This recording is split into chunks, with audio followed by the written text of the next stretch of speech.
কি শাকিব খান শুধু আমাদের দেশের না, সে কিন্তু ইন্টারন্যাশনাল নায়ক হিসেবে হয়ে গেছে, উনি পার্শ্ববর্তিত্ব করেছে। হয়তো আমি জানি না ভবিষ্যতে হয়তো আরও অনেক শাকিবের অনেক ভালো করে সুযোগ আসবে বিদেশিদের সাথে কাজ করার। অনেক কষ্টের পরে যখন সেটার একটা অ্যাচিভমেন্ট কেউ পায়, সেটার স্বীকৃতি কেউ পায়, তখন সেটাকে মানে এত মানে ভালো লাগে যে সেটার বর্ণনা দেওয়া খুব কঠিন।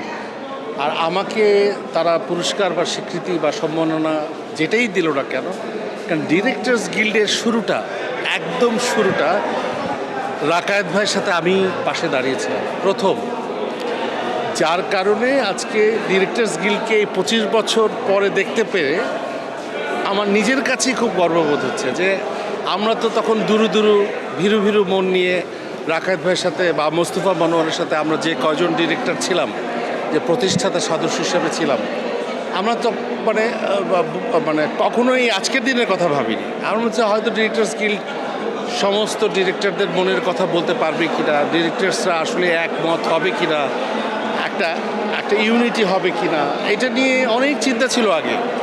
কিন্তু যখন দেখলাম যে না, আমাদের সকল নির্মাতারাই আমরা এক জায়গায়, আমরা যখন এক জায়গায় থেকে একই কথা বলতে পারি, তখনই এটার সফলতাটা সুনিশ্চিত। তখনই মনে হয় যে না, বাংলাদেশে ফিকশনে বা টেলিভিশনে যারা প্রোগ্রাম নির্মাণ করছেন আমরা সবাই এক। মোস্তফা মনোয়ার হচ্ছে বাংলাদেশের একজন আলোর বাতি, সেই আলোর বাতিটা নিভে গেছে। মোস্তফা মনোয়ার আমাদের এই সাহিত্যের শিল্পের অঙ্গনে, বিশেষ করে তার তার তার কাজে, তার ভাস্কর্যে, তার পাপেটে উনি যে অবদান বা বাংলাদেশকে ভালোবেসে যা কিছু করে গেছেন, এবং আমাদের যে ভালোবাসার একজন শ্রদ্ধেয়, একজন গার্ডিয়ান, একজন অভিভাবক ছিলেন, সেইখান থেকে আমি তাকে খুবই মিস করি। এবং মোস্তফা মনোয়ার একজন আমাদের আলোকবর্তিকা, একজন আলোর বাতির মতো। তাকে, তার জীবন পথ অনুসরণ করে হয়তো অনেকেই মোস্তফা মনোয়ার হতে চাইবে। আমার কাছে মনে হয় যে আর্নেস্ট হেমিংওয়ে একজন মানে সাহিত্যে নোবেল বিজয়ী, কিন্তু ওনার তো মাত্র 7টা উপন্যাস।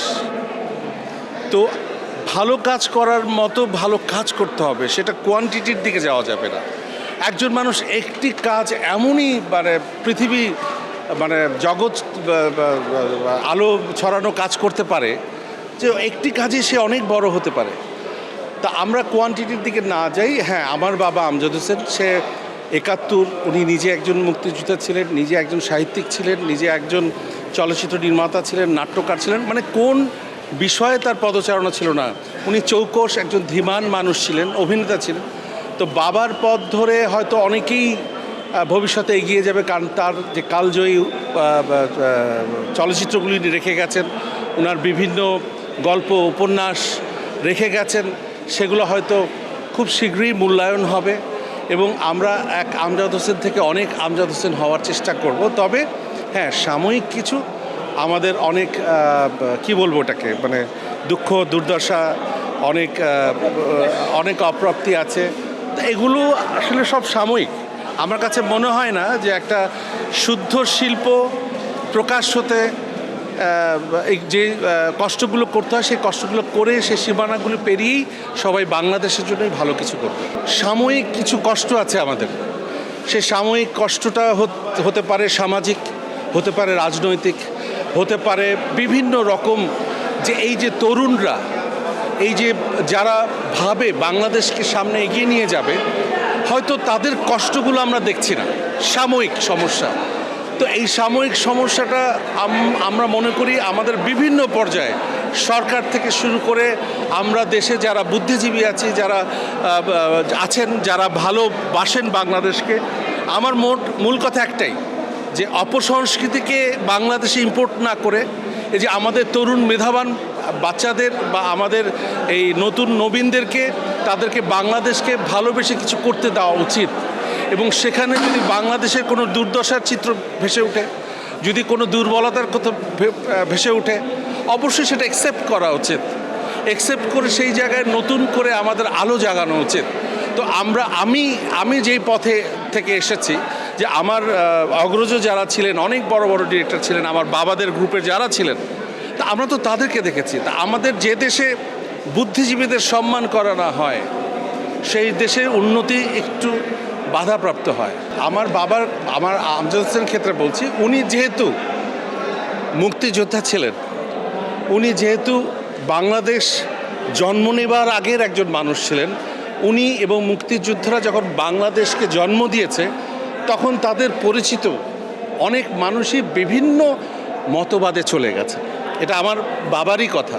তো আমার বাবার কাছে যেটা আমরা পেয়েছি যে বাংলাদেশকে ভালোবাসলে আমার শত্রু হোক, আমার বন্ধু হোক, আমার অপরিচিত হোক বা পরিচিত হোক, যারা বাংলাদেশকে ভালোবাসে তাদের সবাইকেই আপন করতে হয়, ভালোবাসতে হয়।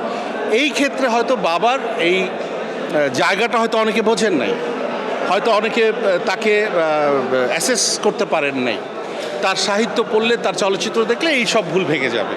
ভবিষ্যতের প্রজন্মরা বুঝবে যে বাংলাদেশকে ভালোবেসে একটা ভাত দিয়ে করা যায়, বাংলাদেশকে ভালোবেসে একটা গোলাপে এখন ট্রেনে করা যায়, বাংলাদেশকে ভালোবেসে কষাই করা যায়, সুন্দরী করা যায়, যেখানে দেশের মানুষের কথা আছে, যেখানে আমি যদি এখন ভাত চাইতে গেলে এটাকে কেউ আমার কাপড় নাই, ভাত নাই, আমরা প্রান্তিক জনগণের কথা না ভাবি, সারা বাংলাদেশে কোটি কোটি জনগণের কথা না ভাবি, শুধু শহর কেন্দ্রিক চিন্তা ভাবনাতে ওনারা ছিলেন না। ওনারা পুরা ৫৫,৫৯৫ বর্গ মাইলের মানুষদের কথাই বলতেন।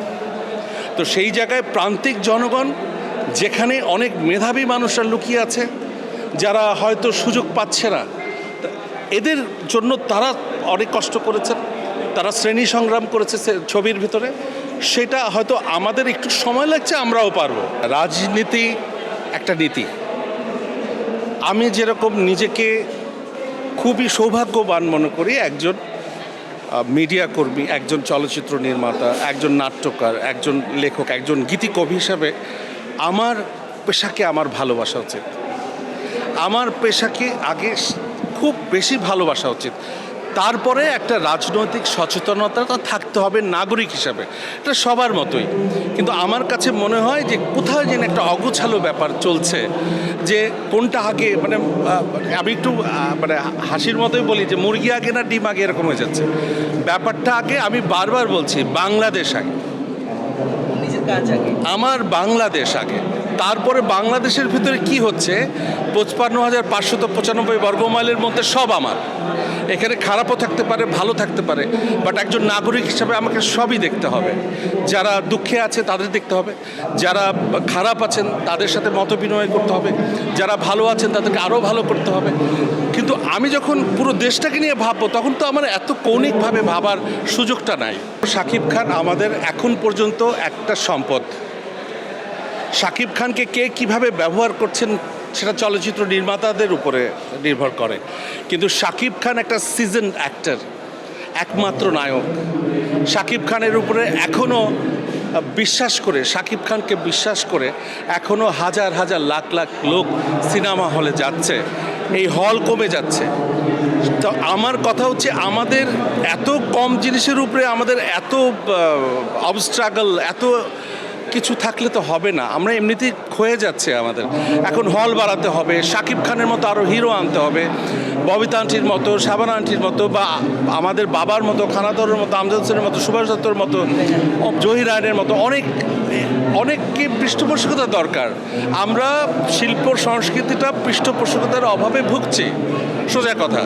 এখানে এত কৌণিক করা যাবে না। রাজনীতি নিয়ে এত রাজনীতির কাছে, হ্যাঁ, এখন কেউ যদি উইলিংলি বেশি করেন, উনি নিজেই বুঝবেন যে আমি বেশি করে ফেলেছি, আমার প্রফেশনের থেকে আমি বেশি করে ফেলেছি। এটা তার নিজস্ব একটা ব্যাপার। কিন্তু আমাদের কাছে বাংলাদেশ বড়, এবং এই বাংলাদেশের কারণে Shakib Khan still he is a Shakib Khan আমার সেটে ইতোপ্রেমে সে একটা মুক্তিযুদ্ধের ছবি করেছে, এবং শাকিব খান যে ডিরেক্টরকে বোঝার যে জ্ঞান, যে চর্চাও করেছে, যে স্ট্রাগল করে আসছে, এটা অনবদ্য। আমি বারবার বলছি যে শাকিব খানকে নিয়ে আমরা চলচ্চিত্র নির্মাতারা বিভিন্ন ধরনের ছবি করতে পারি। শাকিব খানের ব্যর্থতাটা অন্যখানে, আর আমাদের চলচ্চিত্র নির্মাণ হচ্ছে না, আমাদের ব্যর্থতাটা অন্যখানে।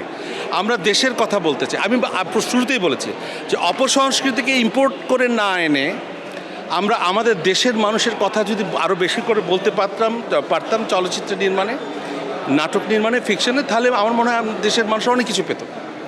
তো আমরা নিজেদের কথা বেশি না বলে, নিজেদের সমস্যার কথা না বলে আমরা বেশি অপসংস্কৃতির দিকে একটু বেশি ঝুঁকে যাচ্ছি। শাকিব খান একটা জায়গায় পৌঁছেছে।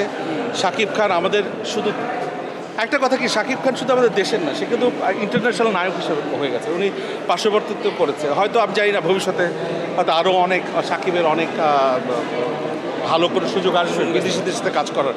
কিন্তু আমরা আমাদের দেশের যারা আসলেই দর্শকদেরকে হলে টানে বা দর্শকদের কথা বলে, যারা জনপ্রিয়তা আছে, তাদেরকে আমাদের আরও ভালোবাসা উচিত।